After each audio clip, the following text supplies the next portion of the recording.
tu as raison, non, c'est moi qui fais Renaud, ça va. Mais Christophe de Loire, voilà.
Bien, bonjour à toutes et tous et merci d'être venus à votre invitation dans les locaux de Mediapart. Je présente d'abord tous ceux et celles qui sont autour de cette table. Fabrice Arfi à ma droite qui est co-responsable du pôle enquête de Mediapart. Marine Turki et Antione Rouget qui, avec Fabrice Arfi, ont fait l'enquête qui nous a valu cette tentative de perquisition du parquet de Paris. Ici, à la droite de Fabrice Arfi, notre avocat Emmanuel Torgman, et à la droite d'Emmanuel Torgman, Christophe Deloire, le secrétaire général de Reporters sans frontières, qui a spontanément décidé de s'associer à nous pour cette conférence de presse. Il y a beaucoup de membres de l'équipe de Mediapart qui sont là, qui assistent, car évidemment, tous ceux qui travaillent pour ce journal libre et indépendant sont concernés par ce qui nous arrive. Ce matin, donc, dans des circonstances que vous racontera plus précisément Fabrice Arfi, une tentative de perquisition menée par 2 procureurs, accompagnés de 3 policiers au nom du parquet de Paris, a été faite à Mediapart. Je n'étais pas sur les lieux en tant que directeur publication et représentant légal de notre journal, puisqu'au même moment, je déposais devant la 17e chambre du tribunal correctionnel sur plainte de Denis Baupin dans nos révélations sur des faits d'agression et de harcèlement sexuel. Cette coïncidence est très bavarde par rapport à ce qui nous occupe. Nous ne sommes pas au-dessus des lois. Nous publions des articles, des enquêtes, des informations, et sous notre République, tant qu'elle reste démocratique, nous en rendons compte dans le cadre d'une loi qui protège la liberté de la presse, le droit de savoir des citoyens, la loi de 1880. Nous venons devant ce tribunal et nous expliquons pourquoi nous avons fait cette enquête, pourquoi elle est légitime, pourquoi elle a été sérieusement menée, pourquoi nous avons respecté le contradictoire, pourquoi toutes les conditions de ce qu'on appelle la bonne foi sont remplies, ainsi que la vérité des faits que nous révélons. C'est cela, protéger la liberté de la presse en France. Elle n'est pas sous condition, la liberté de la presse, elle n'est pas soumise à autorisation préalable, elle n'est pas soumise à des conditions fixées par le pouvoir exécutif, elle est une liberté fondamentale dont le libre exercice est protégé par la justice indépendante, les juges du siège, qui sont, au fond, nos seuls juges en dehors du public qui est libre d'apprécier ou de ne pas apprécier ce que nous faisons. En l'occurrence, l'enquête dont il s'agit est une enquête qui a amené des faits appuyés sur des enregistrements.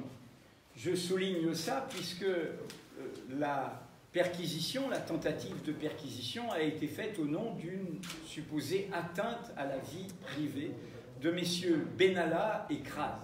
Mediapart n'atteinte à la vie privée de personne. Mediapart publie des informations d'intérêt public. Et c'est exactement ce que nous avons défendu, par exemple, dans une histoire qui a occupé longtemps la justice, l'affaire Bettencourt, où des enregistrements ont été diffusés par notre journal, où notre journal n'a évidemment violé l'intimité de personne, et où le tribunal, au final, la justice nous en a donné acte en nous relaxant, en constatant que les informations que nous avions révélées étaient d'intérêt public, protégeaient l'intégrité d'une dame qui était en situation d'abus de faiblesse, fût-elle milliardaire, et révélaient des délits commis par les personnes autour d'elle. C'est ça le droit de la presse, et il faut le rappeler sans doute à des politiques qui ne le connaissent pas, c'est ça le droit de la presse en démocratie. Nous sommes un journal numérique. Nous sommes un journal de cette révolution du XXIe siècle. Cela veut dire que de la même manière que dans le passé, il y avait des documents écrits, des documents photocopiés, des documents imprimés qui appuyaient nos enquêtes, aujourd'hui, d'autres éléments appuient nos enquêtes. Des images, des vidéos, des enregistrements. D'ailleurs, l'affaire Benalla démarre par des vidéos.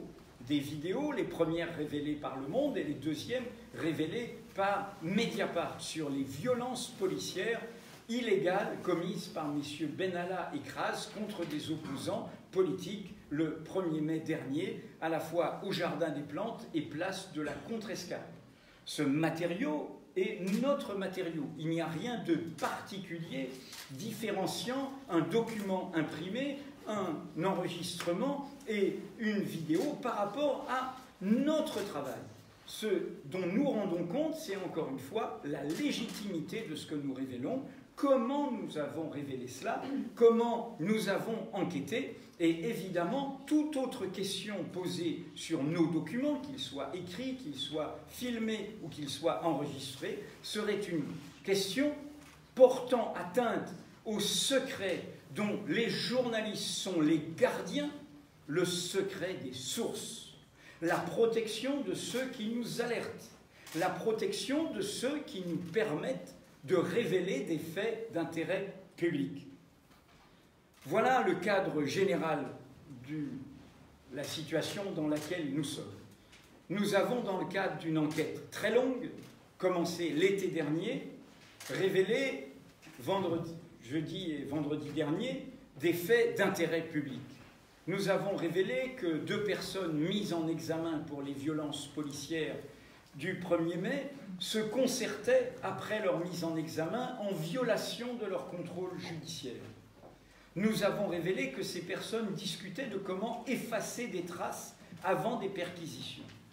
Nous avons révélé comment ces personnes se concertaient autour d'un sulfureux contrat russe avec donc une puissance étrangère, négocié alors que M. Benalla était en fonction à l'Élysée et que M. Kras était permanent du parti politique de la majorité, le parti En Marche. Voilà ce que nous avons mis sur la table. Nous n'avons commis aucun délit, nous n'avons fait que révéler des faits d'intérêt public.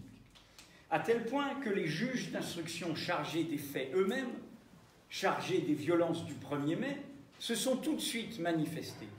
Nous avons reçu vendredi après-midi, dans les formes, après coup de téléphone d'un commandant de police, qui étaient mandatés par ces juges, nous avons reçu une demande de communication des pièces que nous avons révélées. Et nous y avons toujours fait droit à Mediapart, et il était convenu, et Fabrice Arfi vous expliquera comment cela s'est passé ce matin, que nous remettions à la justice indépendante, les magistrats du siège, les juges d'instruction indépendants, les éléments qui étaient en notre possession. Alors que tout cela est clair, tout cela est connu de tous ceux qui sont au palais de justice près de la porte de Clichy, eh bien, le procureur de la République de Paris, nommé récemment, dans des conditions que tous les chroniqueurs judiciaires ont soulignées, le président de la République lui-même a refusé les 3 noms qui lui étaient proposés par le Conseil supérieur de la magistrature et qui étaient validés par la garde des Sceaux et par le Premier ministre. L'actuel procureur de la République est le procureur de Paris choisi par M. Macron lui-même, dans une affaire qui concerne au plus haut point la présidence de la République, dans une affaire où M. Macron n'a cessé de réclamer l'indulgence pour M. Benalla et de le protéger, alors que nous révélons des faits d'intérêt public, le parquet de Paris, le nouveau procureur de la République, n'a d'autre urgence que de faire cet acte violent, rarissime, et qui a déjà suscité des protestations quand ce fut le cas du Canard enchaîné et de l'Équipe, de venir perquisitionner un journal, de venir porter atteinte à une liberté fondamentale, à un droit des citoyens qui n'est pas un privilège des journalistes. Et il le fait, ce procureur, alors qu'on ne l'entend pas sur le fond du dossier.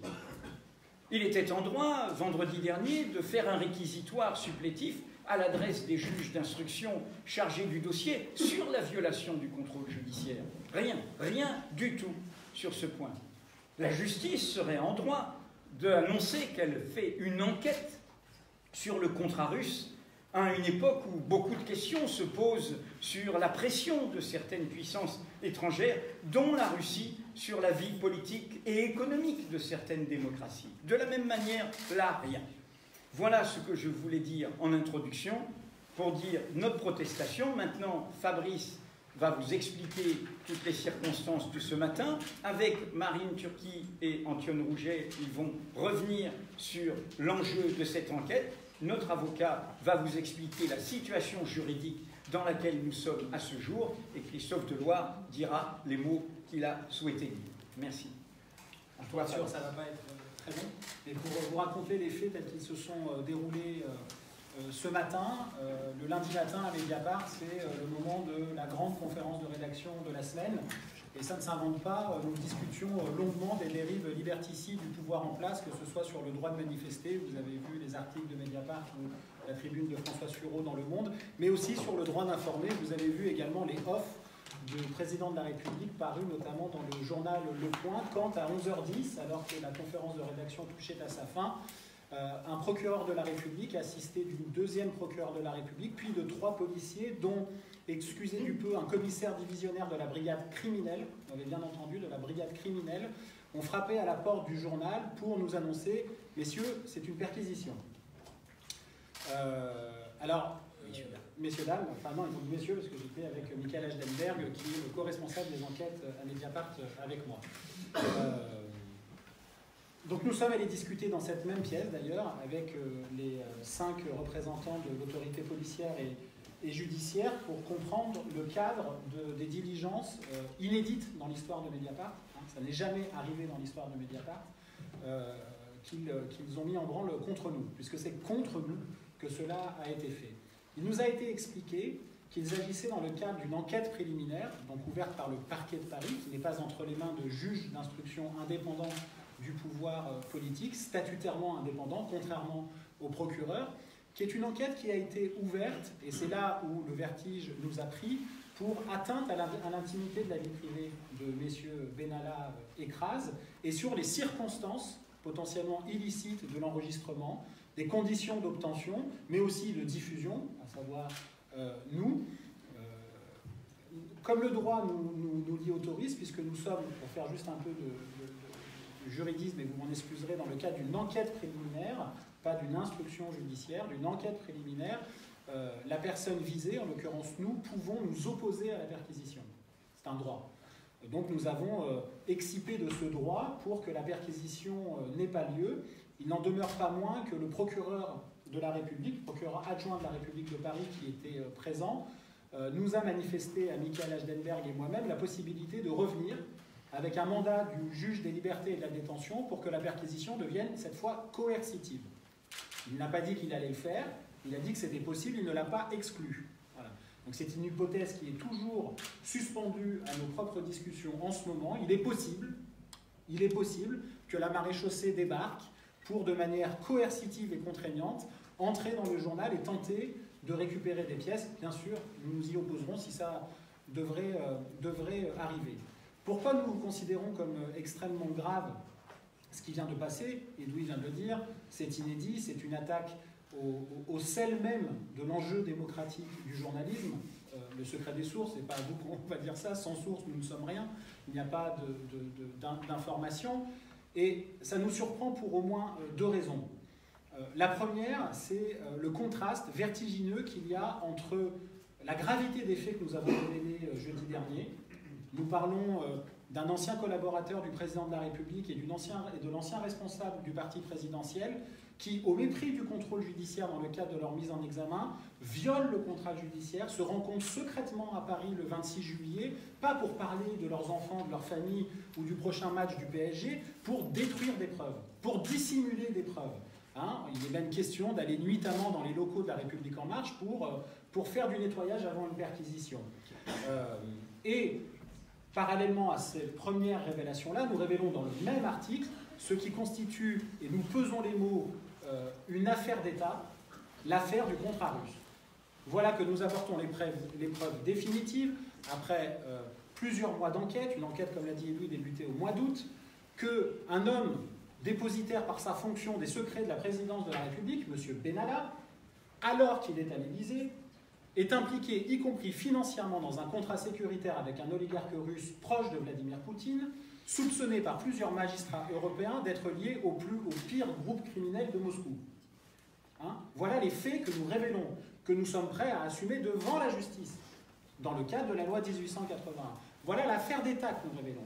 Et quelle est la diligence du parquet de Paris face à ça?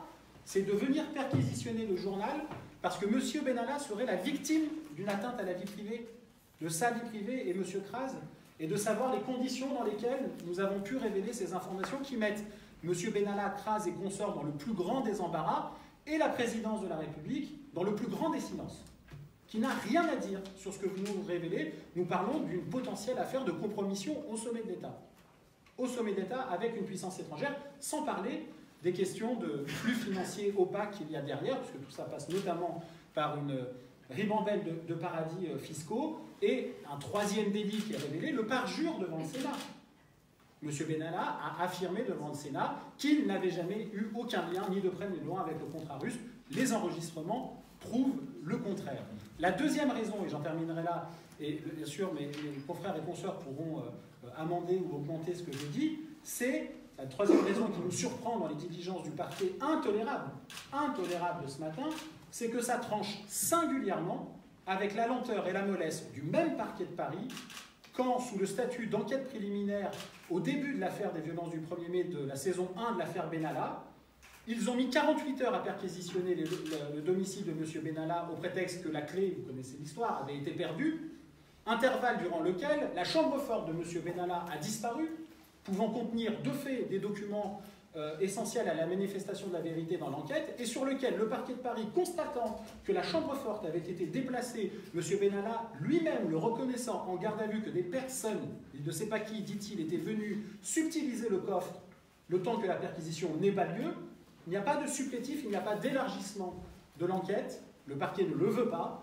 sur cela. En revanche, en 3 jours, si on enlève les jours ouvrés du week-end, en 24 heures, il y a une demande de perquisition et un commissaire de la brigade criminelle, qui est venu avec un brigadier chef et une capitaine et 2 procureurs. Voilà. Donc, la décision qui a été prise, évidemment en concertation, et comme avec Michael, nous représentions le journal, c'est de refuser vigoureusement cette perquisition et de dire ce que nous considérons être leurs faits aux policiers et aux magistrats qui étaient présents. Donc voilà, on ne fait pas du tam-tam là parce que c'est nous, je ne sais pas quoi, ça nous concerne tous ce qui vient de se passer. Et je crois qu'on peut dire que nous sommes face à une dérive liberticide quant à la liberté du droit d'informer et ce qui constitue, d'après la Cour européenne des droits de l'homme, sa pierre angulaire, c'est sa pierre angulaire, le secret des sources. De ce point de vue-là, ici, c'est un sanctuaire. C'est un sanctuaire pour que nous puissions publier des informations vérifiées et d'intérêt public. Il me semble que la violation du contrôle judiciaire, le parjure devant le Sénat et l'affaire d'État que représente le contrat russe sont autrement plus importantes que de savoir qui pourrait informer Mediapart ou si la vie privée de M. Benalla a été attentée. Merci Fabrice. Antione, compléter sur l'enquête elle-même ou d'autres éléments. Antione Rouget, co-auteur. Simplement pour faire un petit historique effectivement sur le contenu des révélations.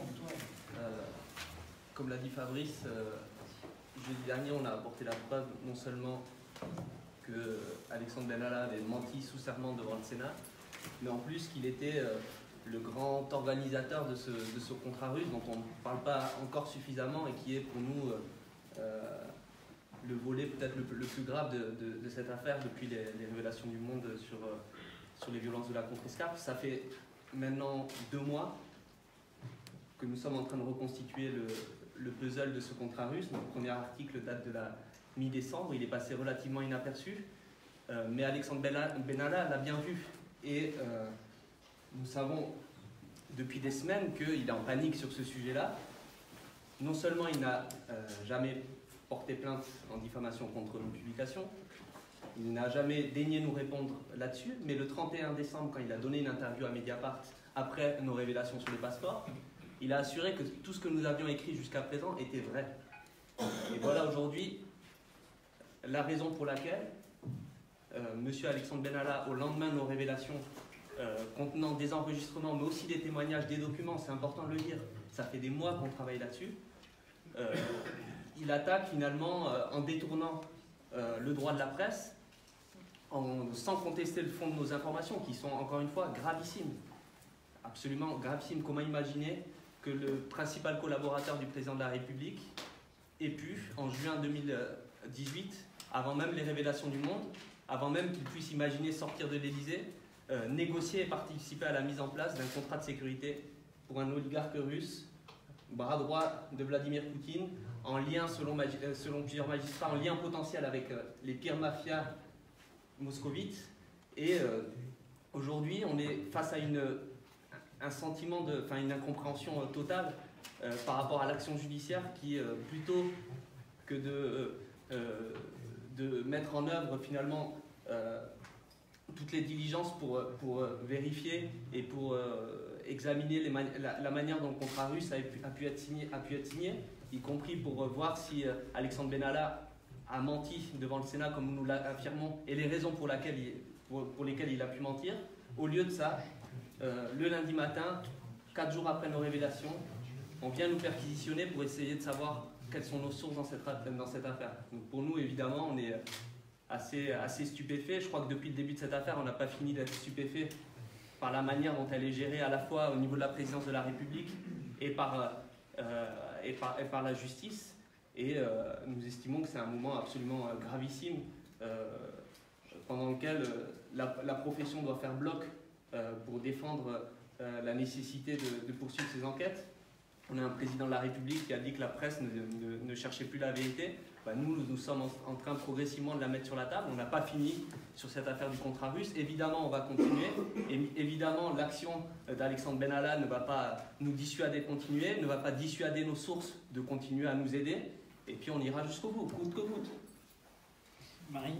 Oui, un mot pour aller dans le sens d'Antione, mais de dire que quand même, il y avait une façon très simple pour Alexandre Benalla, s'il estimait qu'il était diffamé dans nos articles depuis le mois de décembre, c'était quand même d'attaquer Mediapart en diffamation.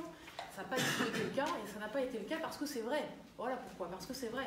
Et qu'on travaille effectivement depuis cet été là-dessus, et que fin décembre, quand Mediapart interviewe Alexandre Benalla, que Fabrice Arfi, là, dans cet entretien, il n'y a absolument aucun démenti sur nos informations qui sont déjà publiées depuis le 17 décembre d'Alexandre Benalla.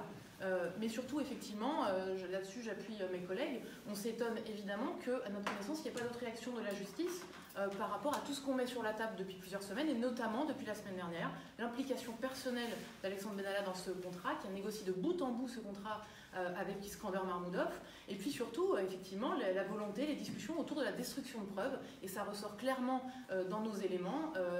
C'est quelque chose d'extrêmement grave. Vincent Kras et Alexandre Benalla discutant de comment effacer les preuves. Donc il y a de possibles délits là-dedans. Et puis la justice, à notre connaissance, ne réagit pas autrement qu'à part ce qui vient de se passer ce matin. Donc ça, c'est extrêmement incroyable que le premier réflexe soit de venir se présenter chez Mediapart, alors même qu'on parle d'une affaire d'État. Encore une fois, on vous a un petit peu détaillé le profil de cet oligarque. Nous, on a un petit peu décrypté toute l'affaire qui visait cet oligarque en Espagne, en Allemagne. Il est quand même soupçonné de liens avec plusieurs groupes de mafia russes extrêmement dangereux. Il est mis en cause dans une enquête pour blanchiment de l'argent de la mafia. Donc ce profil est extrêmement sulfureux, et surtout, Alexandre Benalla le savait pertinemment, puisqu'on révèle justement la semaine dernière que parmi les documents qu'on a, et notamment les enregistrements, il explique qu'à sa connaissance, la justice s'intéresse à Iskander Marmoudov. Donc il sait très bien, quand il négocie ce contrat, que Iskander Marmoudov a des ennuis avec la justice, et que donc potentiellement c'est quelqu'un d'extrêmement sulfureux, en plus d'être extrêmement lié, on l'a dit tout à l'heure, au Kremlin. Maître Emmanuel Torjman, qui est l'avocat de Mediapart depuis le début, va vous expliquer où on est dans la situation juridique et les actions qu'a menées Mediapart sur ce thème. Alors, comme vous disait Lionel tout à l'heure, on était donc à l'audience de la tribunal à la 17e, et on apprend que Mediapart a été une perquisition, et le premier réflexe qu'on regarde, c'est de savoir si elle a été autorisée par le juge des libertés de la détention. Parce qu'il faut savoir que dans un organe de presse, il n'y a qu'un juge du siège qui peut autoriser une perquisition. C'est normal, parce qu'on va sans doute possiblement pouvoir porter atteinte à une liberté de la d'expression. Il faut qu'un juge, qui est le gardien individuel des libertés, le gardien des libertés individuelles, puisse contrôler si la mesure est proportionnée, adaptée, ou si d'autres mesures n'auraient pas pu être mises en œuvre. Et c'est là où tout de suite on s'interroge sur peut-être l'arrière-plan politique d'une telle décision. Pourquoi ? Parce que la première des mesures qui a pu être prise, et tout le monde ici vous l'a dit, la célérité avec laquelle on s'intéresse à l'intimité de la vie privée de M. Benalla, parce que le fondement juridique dont on nous apprend aujourd'hui, c'est qu'il y aurait eu une infraction à l'intimité de la vie privée de M. Benalla et de M. Kras. Quand on entend ce qu'il est en train de vous dire, et quand vous lirez les articles qui sont publiés sur Mediapart, on ne voit pas nulle trace de la vie privée de ces deux personnes. On voit au contraire des éléments de leur vie politique, publique, de leurs affaires. Donc évidemment pas de la vie privée. Mais bon, faisons le premier constat là. 3 jours après, le procureur de la République ouvre une enquête préliminaire. Le premier réflexe adapté, qu'est-ce qu'on fait? On envoie une réquisition, on passe un coup de téléphone, on contacte, et on dit, voilà, dans le cadre d'une enquête, j'ai été saisi par un tel, pourriez-vous me communiquer les éléments qui sont accessibles? Et je vais vous dire, c'est ce que font tous les juges d'instruction. Et dans le cas de toutes les enquêtes que Mediapart est l'objet, on a des réquisitions. Aucun policier n'est jamais venu pour demander la copie d'enregistrement. Et pourtant, il y a eu pas mal d'enregistrements des publics qui ont été mis en ligne. Aucun ne l'a fait. Et là, en 2 jours, on a 2 procureurs de la République, un policier de la brigade criminelle qui viennent pour perquisitionner. Le premier réflexe à faire, c'est de demander une réquisition, missionner des policiers qui auraient fait comme ce que font tous les policiers, prendre un contact, on se met d'accord, et qu'est-ce qu'on fait? On ne communique que ce qui est rendu public. Parce que c'est bien ça, et on peut le comprendre éventuellement. Si tant est que l'objet de l'enquête soit bien la on va réécouter, entendre, authentifier. Et qu'aurait fait Mediapart? Comme Mediapart le fait d'ailleurs quasiment tout le temps. Un rendez-vous aurait été pris et on aurait communiqué, Mediapart aurait communiqué les enregistrements. Mais là, c'est pas ce qu'on fait. On vient par surprise, parce que comment imaginer que le parquet de Paris n'est pas au courant que ce matin commence les locaux de Mediapart? Alors évidemment, et le refus, il est légitime et il sera toujours opposé à une telle demande parce qu'il y a évidemment toujours des mesures plus adaptées, plus proportionnées, en somme qui respectent le secret des sources, parce que bien évidemment, vous l'avez compris, c'est pas une protection pour les journalistes, c'est pour nous tous, pour le public, pour qu'on puisse avoir une presse libre qui assure sa mission sociale de liberté d'information. Alors, qu'est-ce qu'on a fait? On a, comme vous l'a dit Fabrice Arfi, répondu, et c'était un peu la coïncidence de ce matin, c'est que dans l'affaire des juges, dans l'affaire qui est conduite par les 3 juges d'instruction, une commission rogatoire a été adressée à Mediapart pour se faire communiquer les enregistrements. Fabrice Arfi a répondu ce matin, donc comme on a été un peu perturbé dans cette transmission, à l'heure actuelle, les enregistrements qui ont été mis en ligne, rendus publics, et qui permettent d'authentifier la note du 26 juillet 2019, ont été communiqués sont en train de le faire au juge d'instruction. Et pour satisfaire le besoin du président de la République, ce besoin impérieux, ultra rapide, on lui communique également la copie des enregistrements et la preuve d'identification. Et c'est tout. Et maintenant, que peut faire le procureur de la République s'il n'est pas satisfait? Le procureur de la République. Le président. Le procureur de la République. Pardon. Qu'est-ce qu'il peut faire? Non, mais dans cette affaire, c'est pas loin. Le procureur de la République, qu'est-ce qu'il peut faire? Il devrait saisir un juge des libertés de la détention. Mais c'est pas tout. Il faudrait que celui-ci, le juge, vienne à Mediapart, rentre dans une pièce avec M. Plenel et discute des pièces qui seraient autorisées à saisir. Est-ce qu'on imagine un seul instant un juge des libertés de la détention venir à Mediapart pour, en conscience, alors que les documents ont été saisis, ont déjà été remis, venir dire « mais il m'en faudrait plus ». Ça n'est évidemment pas sérieux et nous faisons toute confiance à la justice, au juge, je le répète, gardien des libertés individuelles, pour faire respecter cette liberté, et c'est pour la raison pour laquelle, bien écoutez, vous êtes là et vous allez être les porte-parole de notre protestation, et j'ai confiance que les juges, le procureur de la République s'arrêtera, et on verra bien ce qui sera dans son enquête. Je le rappelle quand même, c'est que la vie privée, l'intimité de la vie privée des gens, on nous l'avait déjà quand même posé pour Madame Bettencourt, que ça a valu à ces deux messieurs d'être mis en examen et qu'on a eu un très bel arrêt de relax en estimant que lorsque l'information est d'intérêt légitime, il n'y a évidemment plus de vie privée. Voilà, donc vous avez compris l'information. Actuellement, un des associés de notre Torchman fait diligence pour, comme nous avions prévu de le faire et comme Fabrice Arfi l'avait répondu par mail ce matin à 9h, auprès des juges indépendants, les juges d'instruction, en leur remettant les enregistrements avec un élément de contextualisation qui permet de dater ces enregistrements. Encore une fois, nous rendons compte du contenu de ce que nous publions et de la loyauté de la façon dont nous l'avons obtenu. Nous n'avons pas à aller au-delà, sauf à violer les règles non seulement de droit, mais d'honneur et de déontologie de notre profession. Je passe maintenant la parole à Christophe Deloire de Reporters sans frontières, qui spontanément s'est proposé de venir nous accompagner cet après-midi. Moi, ça m'a semblé évident et important de venir à cette protester, parce que c'est une affaire qui est non seulement inquiétante, c'est une affaire qui est non seulement stupéfiante, mais qui est franchement inquiétante. Le journalisme d'investigation, il est en danger. Il est en danger pour des raisons diverses. Parce qu'il subit des attaques multiples, et notamment sur le plan judiciaire. Parce qu'il y a des procédures bâillons de la part de personnes qui sont l'objet d'enquêtes et qui font en sorte, en instrumentalisant les procédures judiciaires, d'empêcher les journalistes de révéler les choses, qui font en sorte de les intimider à travers ces procédures. Il y a une commission administrative qui récemment, sur la base de la loi sur le secret des sources, refuse, alors qu'elle devrait rendre possible l'accès aux documents, qui refuse précisément que des documents soient divulgués à des journalistes. Et puis, il y a les atteintes au secret des sources. Et là, de manière extrêmement claire, on est non pas de la part du procureur dans l'intention de protéger la vie privée de M. Benalla, on est de manière évidente dans une tentative d'atteinte au secret des sources. Il y a une loi sur le secret des sources, qui est la fameuse loi Dati de 2010, qui est une loi très imparfaite, dont on a demandé à multiples reprises qu'elle est extrêmement étrange, mais ne serait-ce que si on en reste sur la loi Dati, cette loi sur le secret des sources, elle a un esprit, et l'esprit aujourd'hui prévoit une exemption au principe de secret pour les impératifs prépondérants d'intérêt public. C'est une notion qui est beaucoup trop large, qui est absolument insatisfaisante. Mais est-ce que là, pour une affaire de vie privée, dans cet esprit-là, on pourrait même dire sur la base de cette loi qu'on est dans un impératif prépondérant d'intérêt public? Est-ce que la protection de la vie privée de M. Benalla, à supposer qu'on considère que cette procédure elle est légitime, est-ce qu'elle relève d'un impératif prépondérant d'intérêt public? À l'évidence, non. Ça signe l'intention du procureur. Ce changement de loi, il est urgent, mais là, c'est pas la question aujourd'hui.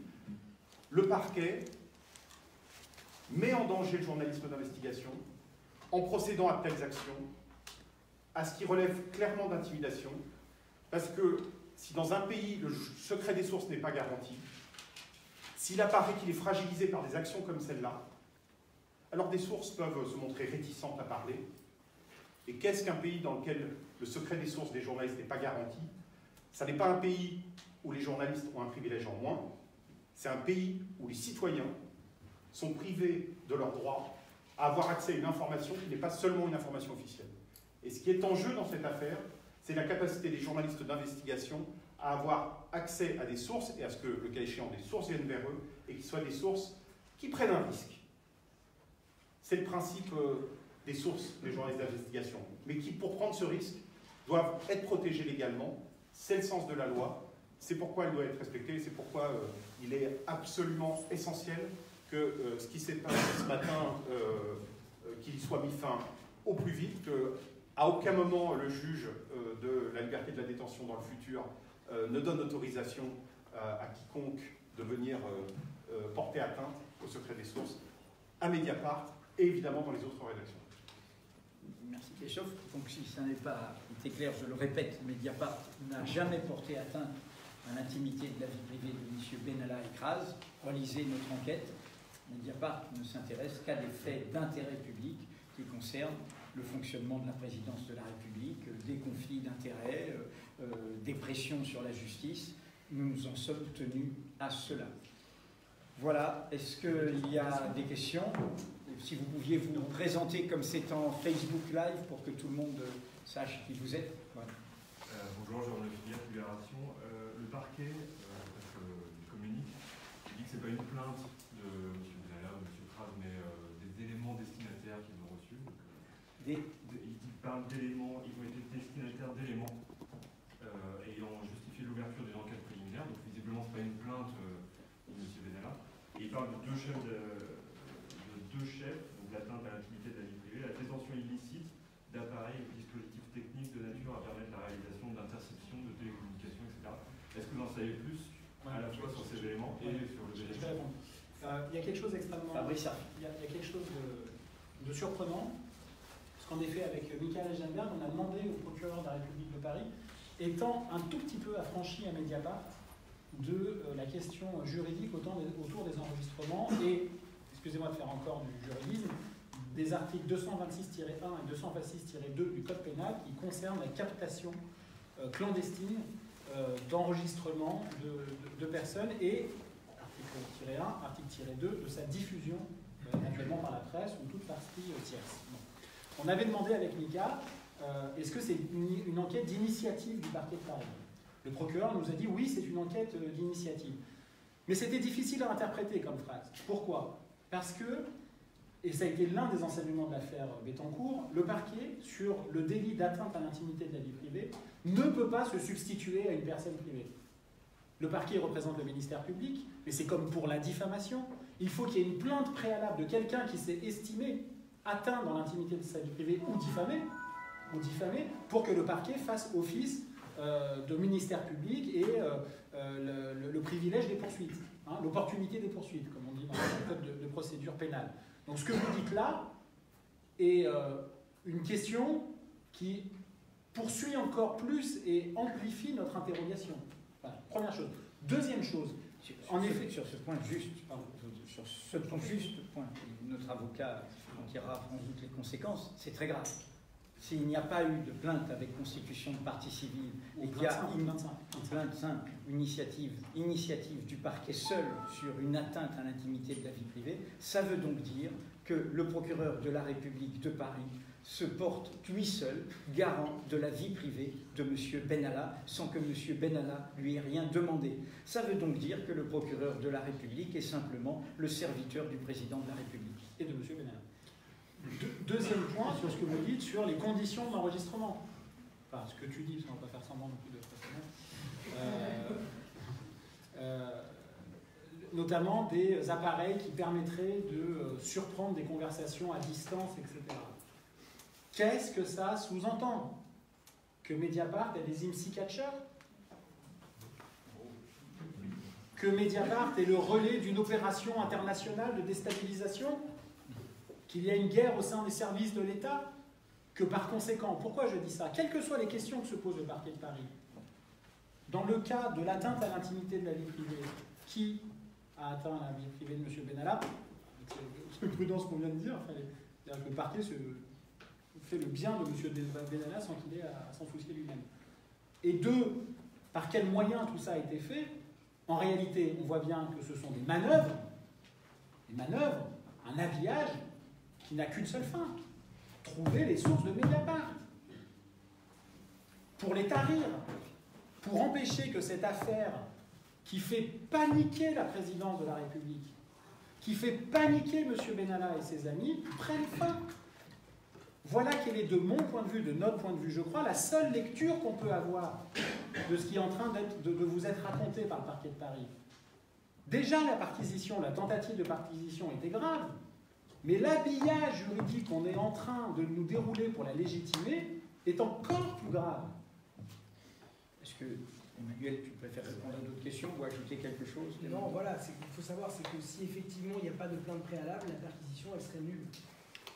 C'est assez simple, il faut savoir que sur les questions de vie privée et de diffamation, il n'y a que la personne dont l'intimité dont la vie privée aurait été atteinte qui peut venir expliquer au procureur, au policier, voilà, moi c'est mon intimité. Ma vie privée, mon intimité. Je ne vois pas très bien le procureur de la République ou les policiers venir comprendre dans une discussion en quoi il pourrait expliquer l'atteinte à la vie privée de M. Benalla. Il faut savoir que dans le cadre de l'affaire Bettencourt, qui est quand même le dossier qui a posé quand même les bases, la question avait été soulevée et on avait retrouvé un soit transmis et une plainte de Maître Kiechman, de Mme Bettencourt. C'est mieux de valider la procédure. Mais là, il y a une autre question, c'est que l'atteinte à la vie privée, à mon avis, en termes de peine, ne justifie pas une perquisition dans les organes de presse. C'est le deuxième, oui. Mais par contre, la détention, alors je ne sais pas, je ne connais pas très bien les détentions ou l'identification des mécanismes d'enregistrement, et ça encore ça parce que c'est 5 ans et ça veut dire que finalement c'est Mediapart qui serait visé. Encore une fois, répétons-le, Mediapart n'a enregistré personne, c'était ce qu'on avait clamé et quasi crié devant la cour à Bordeaux pour l'affaire Bettencourt. Mediapart n'a juste fait que de diffuser des extraits d'informations qui concernent un sujet d'intérêt général. Et les enregistrements, c'est très important, les enregistrements sont une pièce parmi de très nombreux autres qui nous ont permis de faire l'article de jeudi dernier. Il y a, comme nous l'avons écrit, une dizaine de sources indépendantes, indépendantes dans le sens des unes des autres, qui nous ont permis de documenter ce que nous documentons, des documents inédits, des photographies, des contrats, des rapports, et des enregistrements.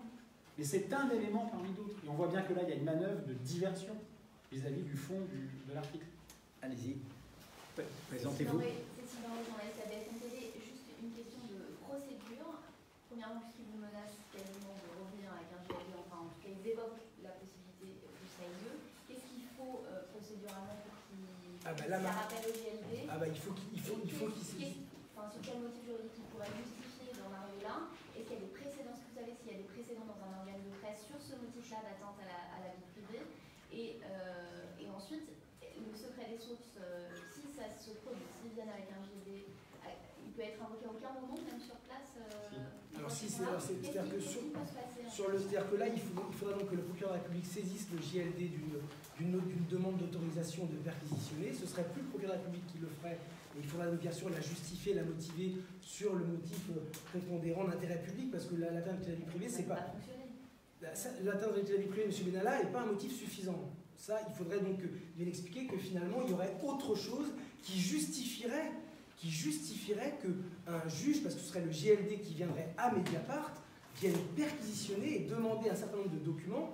Et là encore, c'est quand même le secret des sources irradie un peu la protection, heureusement d'ailleurs des journalistes, comme le secret des avocats peut le faire quand il s'agit vraiment de protéger les sources et pas autre chose. C'est que là, il y aurait une discussion qui se ferait dans une pièce entre le GLD et le Plenel pour dire je voudrais ces documents-là, et là, eh bien, M. Plenel aurait, ou ne dirait pas d'ailleurs, mais il aurait la possibilité de dire je m'oppose à cette transmission parce que précisément, il y a une contestation dessus. Et qu'est-ce qui se passerait après? Cette contestation serait élevée devant un JLD qui finalement, par une procédure un peu secrète, parce qu'il ne faut pas non plus tout le monde ait accès au document, finirait par décider si oui ou non le document pourrait être appréhendé.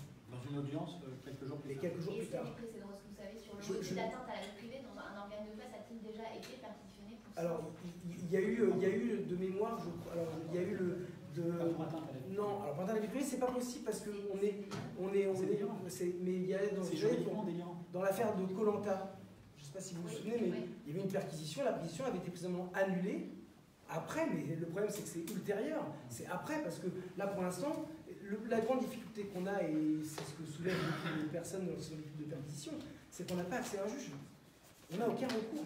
Alors, le précédent est amusant parce que finalement l'affaire Benalla a des côtés de télé-réalité, non? Est-ce qu'il y a d'autres questions? En tout cas, tout est actif dans l'affaire. Est-ce qu'il y a d'autres questions? Écoutez, je voudrais vous remercier. Il y a où ça? Pardon. Oui, Marc Kuliski, Éco TV.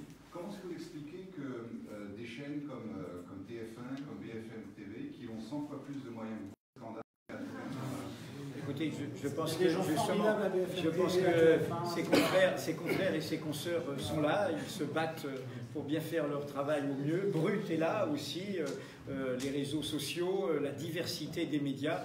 Nous ne donnons de leçons à personne, nous accompagnons toute cette dynamique. Je voudrais BFM dire a fait un documentaire formidable sur Benalla. sur l'affaire Besson. Ouais. TF1 a fait le meilleur debunking aux 20h que j'ai vu des déclarations de Sarkozy après sa mise en examen dans l'affaire libyenne. Donc je pense que c'est plus compliqué que... Voilà, mais BFM TV a révélé qu'il fallait les médias étaient liés à l'affaire dès le départ, Bien il sûr. y avait les premiers à l'avoir révélé. 2-3 fois. voilà. Bon, bref. S'il y a un sens, s'il y a un sens à votre présence nombreuse là, c'est qu'on défend tous la même cause. Je voudrais juste dire une chose, notamment pour ceux qui nous écoutent et qui suivent Mediapart, en remerciant toutes celles et tous ceux qui, depuis ce matin, nous ont envoyé beaucoup de messages de soutien. Dire encore une fois que nous ne défendons aucun privilège. Nous ne sommes pas dans une démarche corporatiste et comme je l'ai dit, nous ne sommes pas au-dessus des lois. Nous rendons compte de notre pratique professionnelle et je suis un directeur de publication, l'Histoire Baupin le montrait ce matin même, qui rend des comptes à la justice en tant qu'auteur principal, puisque c'est ce que dit la loi. Nous rendons compte dans le cadre de ce code de la route, nous rendons compte de la légitimité de l'exercice de notre métier. Tout ce qui contourne la loi de 1881, et c'est l'alerte que je voudrais faire, et Christophe Deloire en a parlé tout à l'heure, comme ce qui a été décidé et voté sur le secret des affaires, comme toutes ces pratiques de recel, de violation de l'intimité de la vie privée ou d'autres choses, sont des façons de porter atteinte, non pas à nous, mais à un droit fondamental qui est la liberté de dire et le droit de savoir, qui est protégé par cette loi de 1881. Il se trouve, et c'est pour ça que nous sommes un peu graves, tout en prenant ça avec la sérénité de ceux qui ont les moyens de résister et qui continueront à faire des révélations, sans aucun doute dans les jours prochains, sur cette affaire comme sur d'autres. Mais l'alerte un peu grave, c'est que pas plus tard qu'hier, nous mettions en ligne un article avec des propos de défenseurs des libertés fondamentales, dont l'un d'eux, François Sureau, connaît bien le président Emmanuel Macron comme il connaît d'autres personnalités du monde politique. Et François Sureau, parlant de ce qui va être voté demain à l'Assemblée nationale pour la mise en cause du droit de manifester, disait « Vous voyez comment on est en train de porter atteinte aux citoyens libres. Au prétexte qu'il y aurait des abus du droit de manifester, on met en cause le droit de manifester. Et on vote des dispositions demain qui permettront, sur ordre du préfet, de l'administration, donc sans juge indépendant, d'empêcher des gens de protester, de défendre leur cause, de se regrouper. Or, François Sureau disait, cela commence par le droit de manifester. Et après, vous verrez, ce sera le droit d'association, la liberté d'association, et ce sera la liberté de la presse. Ah, il y a des journaux qui dérangent plus que d'autres, qui révèlent plus que d'autres, qui bousculent plus que d'autres.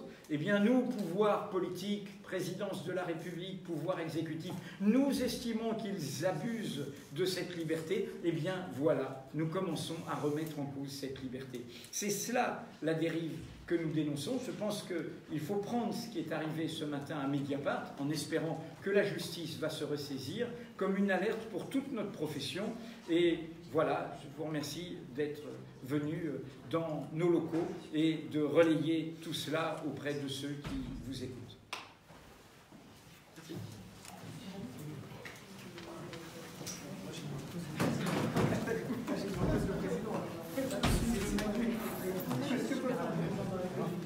J'ai pas dit abonnez-vous à Mediapart. Merde. Je t'ai fait un index, ça tu vas pouvoir apparaître sur le média à chaque intervenant. Bonne question, tu vas voir l'index.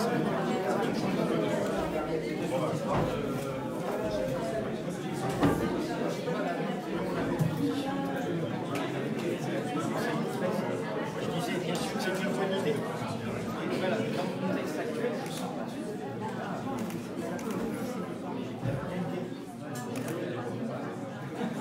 Voilà, mais si tu peux